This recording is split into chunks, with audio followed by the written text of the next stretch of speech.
Welcome back to the Radical Innovators podcast. I'm your host, Frank Congiu, and for this episode, I'm excited to have Randstad Chief Executive Mike Smith as my co-host. Join us as we welcome a true visionary in developing people-first, data-driven strategies that empower talent and enable her business to thrive. Our guest is Kelly Jones, Chief People Officer at Cisco.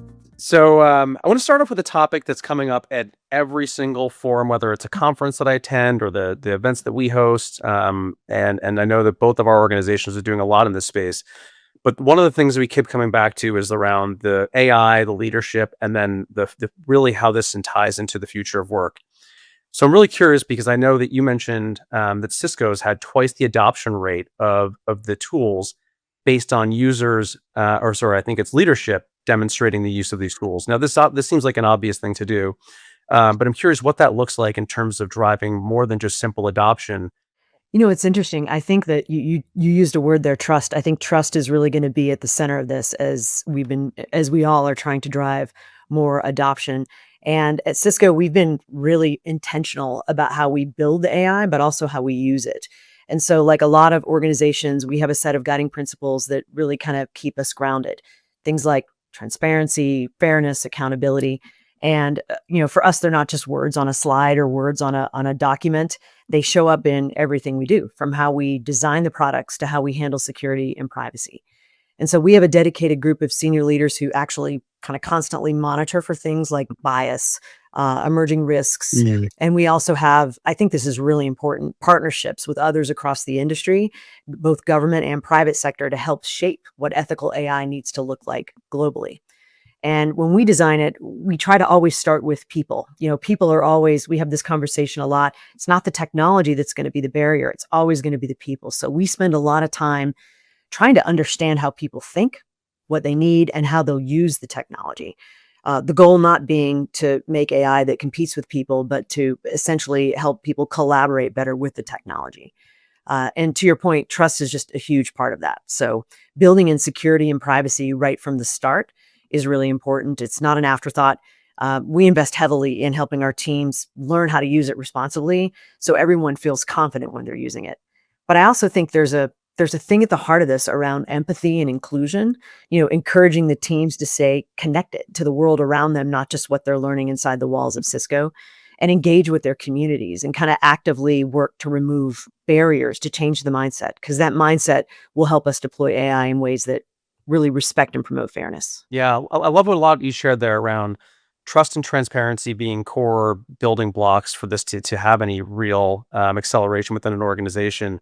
But at the same time, there's this piece around the transparency to what extent. So you see a number of 2 years ago, CEOs and a number of them had to walk back comments they've made around synergies and job eliminations.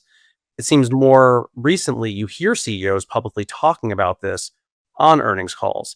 So I'm curious, and I love the part that you talked about. We're thinking about this not around how it will replace, but how it will augment and how it will supplement and complement the work of individuals. How are you looking at this to help shape the narrative internally?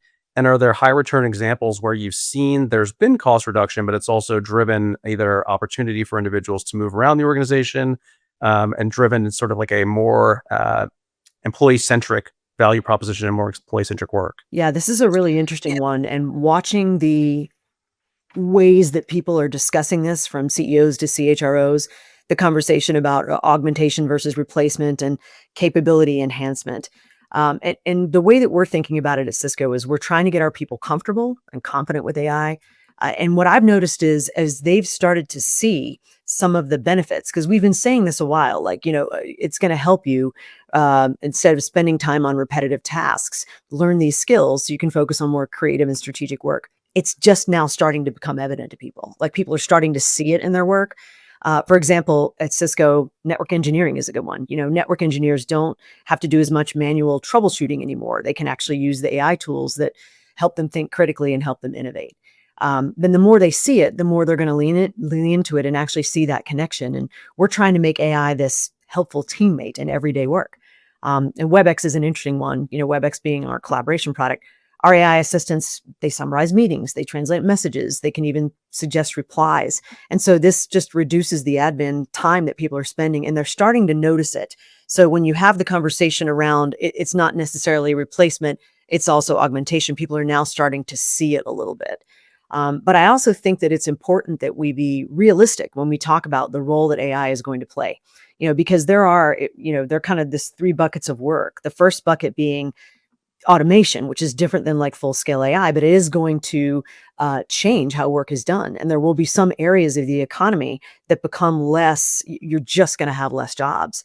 But what we're starting to see now is more in that second and third bucket. The second is like defining how jobs are going to change. And that's what we're really looking at right now, understanding the construct of jobs with this technology, how jobs will change. And then this third bucket being like the new jobs, the jobs that we're not sure what they are. And I'm just starting to see them in my function where we're hiring for roles or starting to have roles that we've never had before because of AI. And so I think it's a balance of how people talk about this.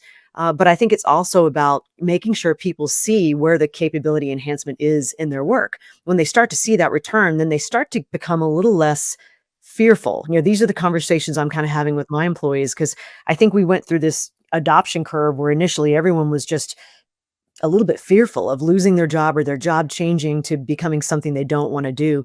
And it's almost the time that has to pull you through that a little bit. You actually have to start to see how it does change your day. And we're starting to see a bit of a change in attitude around that. This is a good thing, sort of taken to the next place, because Cisco's always been really well known for internal mobility and a lot of the work that you do, your internal LinkedIn. Just curious, as you think about how you're designing the marketplace and the sort of internally for the future, and the skills that you have and whether you need to buy, borrow, build across the enterprise, what does that look like for you in practice now? Because not everyone's going to make the journey, right? We know that, and those are people that maybe will move into another role in the organization. But I'm curious of the people that are leaning in. Are there any high return practices that you have where you've driven people to participate in programs that are helping increase and drive greater mobility? Yeah, this is a really fascinating one for me. And when I talk to other CHROs, I think those of us that kind of put ourselves in the talent geek space where we really enjoy this stuff, AI is just changing the way we think about talent strategy completely, particularly when it comes to the question you just brought up, this buy, borrow, or build. And the powerful thing that we're seeing in this is it gives us this real-time visibility into the skills our people already have, the ones we're going to need next, and then where the gaps are. And I think if you rewind the tape a bit in the past, that kind of insight took a long time to analyze. And now we can get it surfaced in minutes with AI, which is really fascinating. So when we're deciding whether or not we're going to buy talent, hire from the outside, we're not actually guessing. We can see the emerging skill trends in the market, and we can make smarter decisions about where we really need new expertise. And when it comes to borrowing, contingent talent or partnerships, which is a big thing for us, AI helps us really understand how to flex the workforce in a more strategic way. It gives us this agility to scale up or down without losing momentum.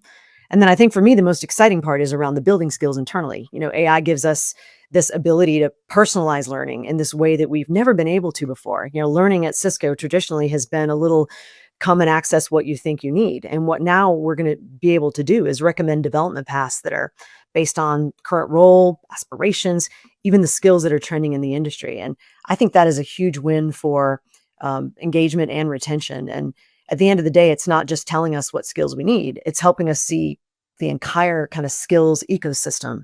And that visibility is just going to make us smarter and faster and help us make more human decisions. I'm excited about this in case you can't tell. No, I love it. And it's harder and harder to buy talent unless you're out there issuing $100 million checks like Mark Zuckerberg's doing to pick off top AI talent. So it's more of an imperative now than ever to actually build and invest and sort of have these programs. So great to hear the work that you're doing, and I can see why you're excited by it. Kelly, obviously, one of the skills that you've been involved in developing and recognizing within organizations is that of dyslexic thinking. Cisco's been a great partner to us with our Made by Dyslexia cooperation. Obviously, we see neurodiversity as a strategic asset, and you obviously, as I mentioned earlier, have been a great thought partner to that. Like, how are you systematically identifying and trying to leverage the strengths of, let's say, dyslexic thinkers and other neurodiverse talent? And given the discussion that they seem to have some human skills that AI will struggle to replicate over time. Yeah, this is such a great conversation, and I actually think when you think about dyslexia in particular, kind of neuroinclusion more broadly, this is actually a bit of a time for people who think differently. Because if you think about the systems we have designed, everything designed in every workplace is in the pre-generative era, and we're coming into the post-generative era. And so, it reframes what it is we need. And I think for me, it's about reframing what neuroinclusion is, and stopping viewing things like dyslexia or any different way of thinking as a disadvantage. It's actually not a flaw, it's a different way of processing the world. Dyslexic thinkers are hardwired for skills like big picture solving, problem solving, storytelling, creativity, empathy. These are the uniquely human skills that, as you mentioned, Mike, AI just isn't going to replicate. And it's really relevant now because my comment about kind of the pre-generative and post-generative era, the skills we used to prioritize, like memorization, spelling, fast processing. These are exactly what AI does best. But innovation and creativity and emotional intelligence, that's really the edge that we need to be designing for. So we need to be designing workplaces and systems that elevate these strengths and don't suppress them. So it's an interesting moment because we have this opportunity to rethink hiring and talent, and what we're doing is kind of asking ourselves, are we hiring for a neurotypical excellence or for human potential? And so it starts to bleed into things like the way we write job descriptions, ditching jargon and focusing on outcomes, things very simple like offering Yeah, multiple ways to apply, like video pitches, portfolios, or my personal favorite, your real world challenges. I think these are much more predictive of performance than some of the traditional things that we do. And for us, we're a strengths-based organization, so that does help. We're starting from that foundation of being strength-based.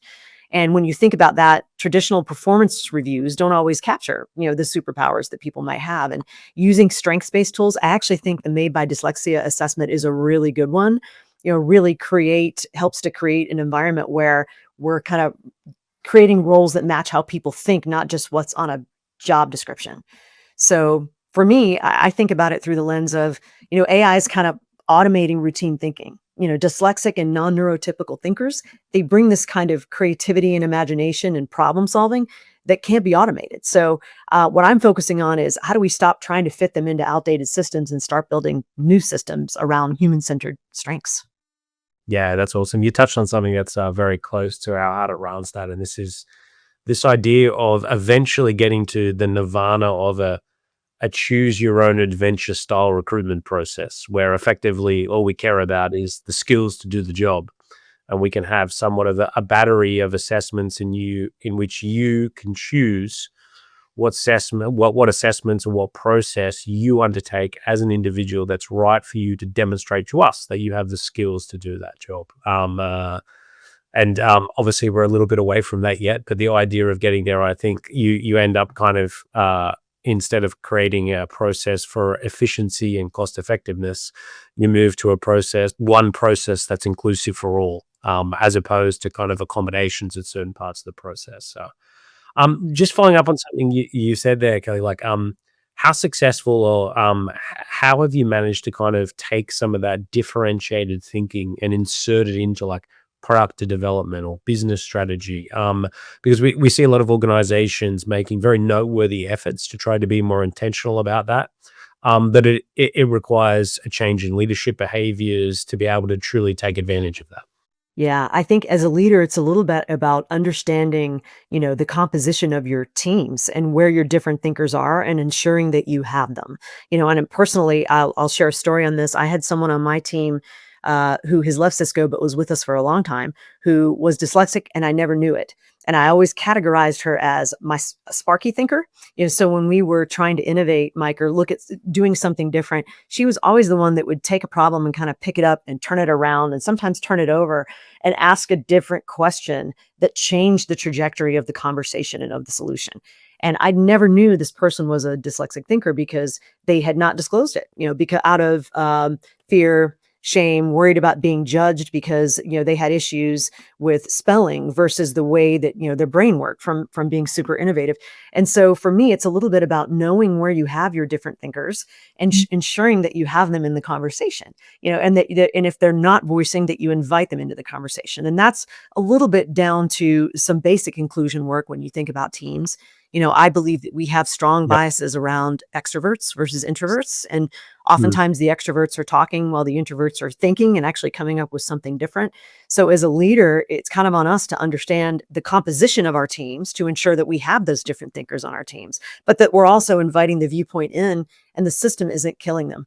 And what I mean by that is, if the system thinks one way and you bring a different thinker in, we've all witnessed this on teams. What happens? The system tries to kill the difference. And so you have to create that environment on your team where the difference is heard and not suppressed. Like we get that thought out there, but that we also pay attention to it. So there's a behavioral aspect, I think, with leadership and how we really leverage people who think differently to design these more innovative solutions. It's really well said. Thank you.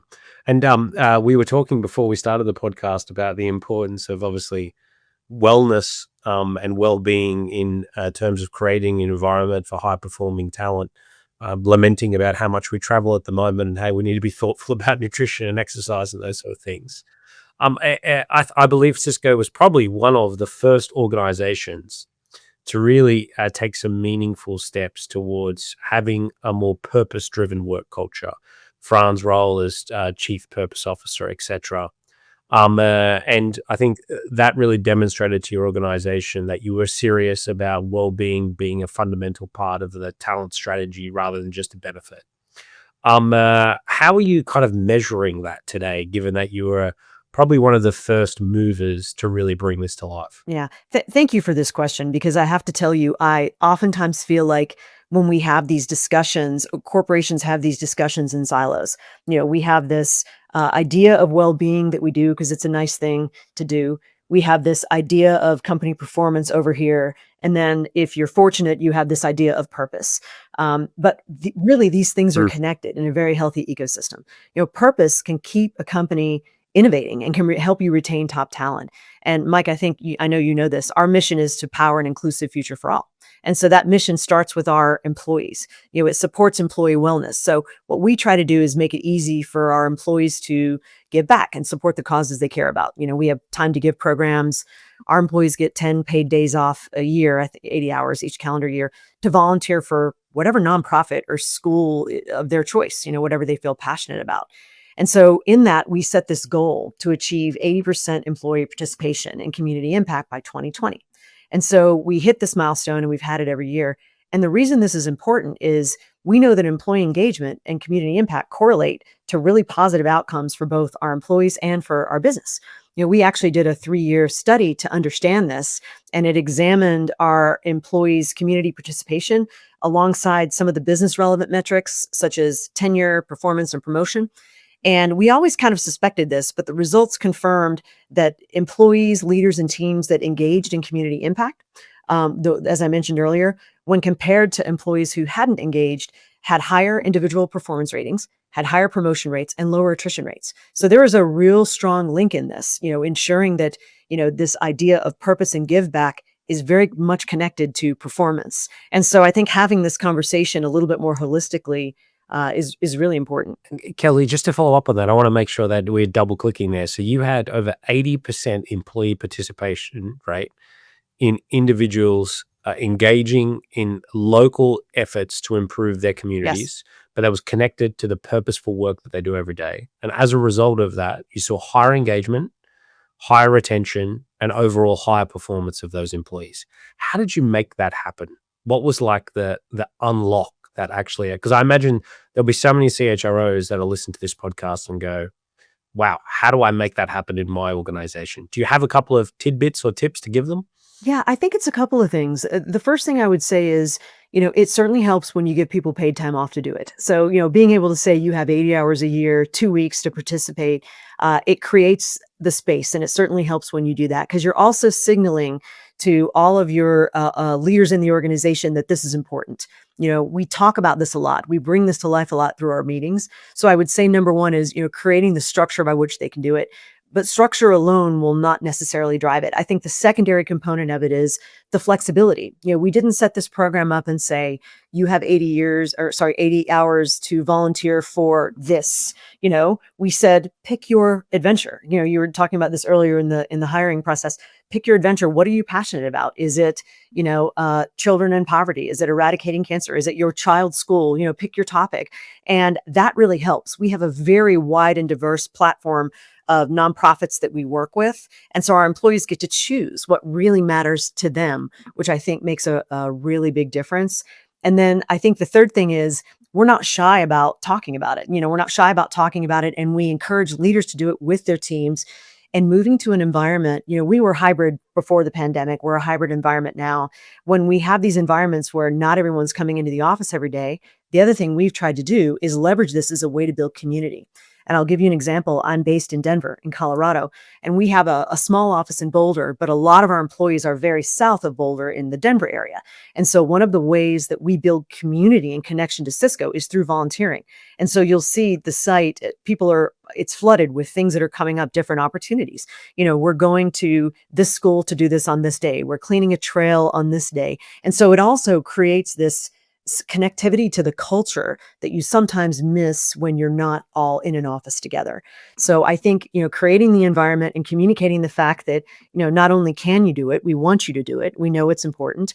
Allowing people to choose and very flexibly, these are the things that really matter to me. And then amplifying that message, I think, creates a big difference. I think that's a fantastic example. And Kelly, just to obviously you lead one of the most probably complex people functions globally in tech in a world ripe for change and disruption at the moment.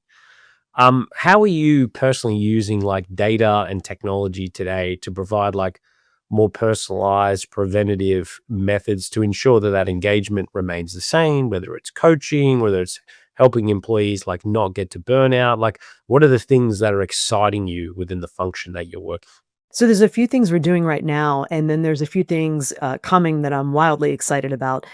So when we think about the way we measure this, Cisco has a very structured weekly check-in process that we do with all of our employees. And so I check in every week, and there are a few questions that we ask in that, which is, what did you love this week? What did you loathe this week? And loathe is a very strong word. And I had a reaction to this when I first started at Cisco and we rolled this out, because I'm an optimist. I don't loathe a lot of things. It's rare that I come into a week or end a week and just feel like, oh, this was crushing. Most things I tend to have a pretty positive mindset about. But the word is intentionally like that, because what we're trying to get at is when people are working in their strengths and when they're not. And what I've noticed with my team, when you pay attention to that, you can really get a sense of when people are working at their best. Because there's another question in the check-in that is, we asked two things. I had the chance to use my strengths every day, and I contributed great value every day this week. And so they'll measure, disagree, mildly, strongly agree. So you get a sense of where they are. And so when you pay attention to those two things, you start to understand where people are and when they're working in their strengths. And sometimes they'll put details around the loathe. And so it really allows you to get in front of a little bit things that might be happening either with someone personally or within the system of their work that is creating a level of disengagement. And so the weekly check-in is really powerful. Another one that we do that I like, but I'm even more excited about the future of, is the WebEx Personal Insights. And so right now, WebEx is our platform where we do everything. It is our texting platform, our document sharing platform, our meeting collaboration space. We have all the AI in our WebEx systems, and it does something called Personal Insights, where it allows me to go in and see of the last week, how many hours was I on meetings? How many hours was I on meetings outside of my working hours? How many hours was I on meetings that I set up that were outside of other people's working hours? So, Mike, if you're sitting in London and I'm scheduling a meeting, late at night for you, it pops up on that. It will it will show you things like, how often were you late? How often did you show up late to a meeting? And what that does is it kind of gives you a little bit of a dashboard around, hey, here's what your week looked like, and here's what you might want to be thinking about. Now, when you take that personal insights into the future and you think about how this can work with AI, you get into a situation where you can get a nudge on a Thursday saying, hey, Kelly, I've noticed you've already had 40 hours of meetings this week. You have a meeting with Mike scheduled tomorrow at 2:00, but you're back to back tomorrow. You and Mike are both open next Tuesday. Would you like to try to move this meeting? And so that idea of just helping to balance out your calendar, because I think we all deal with this. Calendars can overtake you if you're not careful, and so this idea of just having this intervention is really cool. And then some of the other things we're experimenting with now with an external partnership we have is the idea of like well-being in conference rooms. And so if you've ever gone into a meeting, a live meeting where you are sitting in a room with, 10 other people, 20 other people trying to redesign a system or a process, that's really deep heads down work. And so one of the things we're looking at doing in terms of our sites is being able to have and we're doing this now, but it's optional. So when I set the meeting up, I go into the meeting room, I can say, yes, I want to activate this. No, I don't. But essentially what it will do is it will monitor, because we have cameras in the room from the WebEx meeting, and it will say, hey, no one has stood up in the last 45 minutes. Maybe take a stretch break, or hey, there's no water in this room, or no one's drank water. Like maybe bring some hydration into this room so you can keep going. It's this idea of like ensuring that there's a little bit of well-being in your day every day. Now, this is of course tied to all the data privacy laws that we have around the world, and it's voluntary. We don't have the cameras on in the meetings. You can select it. You want to have a well-being element in this meeting, and it will kind of automatically do that. So I think there's a lot of really cool stuff to come in this. And when it comes to like nudge coaching, and the conversation we're already having around, or we're always having around this, is what is powerful and what starts to cross the line into creepy. And I think this is important when we think about AI and data privacy. People are comfortable with different levels of like monitoring and data privacy. And so being full disclosure about what you're doing with it and what you're not doing with it, and allowing people a bit of a chance to opt in, is going to be really important in building the trust. There's some great examples there. I would happily sign up for any of those. And like, it's like, you already know what it's going to say. It's going to say, it's Wednesday, you've been in 60 hours of meetings, you were late for most of them, you should have been paying more attention, and you need to drink more water. Like straight away. But it's funny how much I think those nudges would just allow you to be more thoughtful about your behavior, particularly on its impact on others, and just like forcing you to check. They sound really exciting, Kai. Thanks for sharing. And there's some cost savings. I mean, who needs an Oura Ring or an Apple Watch to tell you to stand up and things of that nature anymore now, right? So I want to shift a little bit to the evolving role of a CPO. So we talk about this with a lot of the CHROs who have been on the podcast and at the dinners that we host. But if you think about some of the things you talked about and bringing these all together, so if we talk about AI empowers us, diverse thinking, whether it's neurodiversity, opens doors for us, and then wellness really helps sustain us. If you bring those three together, how do you see the role of a CPO evolving to harmonize these things over the next 5 years? Because I don't think any one organization that I've spoken to is really nailing all of these. And so I'm curious what practices you would share, or what you're looking at specifically for yourself that others can think about implementing and replicating. It's a really great question, because I actually think when you look at our discipline in the future, kind of the CPO of the future is going to be a little bit of a chief harmonization officer, trying to balance the technology with empathy, trying to balance performance with purpose, and this balance of speed and sustainability. And so this is what we're all going to be facing. And if you start with AI, we've talked about this earlier, it's about freeing people up, giving them time for creativity and empathy and this deeper problem solving. And so I think the CPO role is going to be to make sure AI is used ethically and inclusively, so employees feel confident, not threatened by what the technology is. And then neuroinclusion, I know we touched on this earlier, it's a huge competitive advantage. Different minds think differently, and that diversity of thought drives innovation. So redesigning, hiring, collaboration, and leadership to make space for all kinds of thinkers is really important. And then the wellness piece, it's the foundation. It's the foundation of it all. It's not a perk. I think this is the shift I was talking about earlier when we think about these things in different rooms. Wellness and well-being is actually a performance strategy. And so, using data to spot burnout early and build workplaces where people's energy and well-being are just as important as their output. So if we can do all that, we're going to build these organizations where people feel truly net better off, not just more productive, but more human and more connected and more whole. And I think as CPOs, that really is what we should be aspiring to do. And if you think about then, so if you take that down a step and you say, okay, across the talent ecosystem, from external talent acquisition, as we talked about, harder and harder to buy because the knowledge individuals possess the skills of which we need to develop towards, and then around internal development.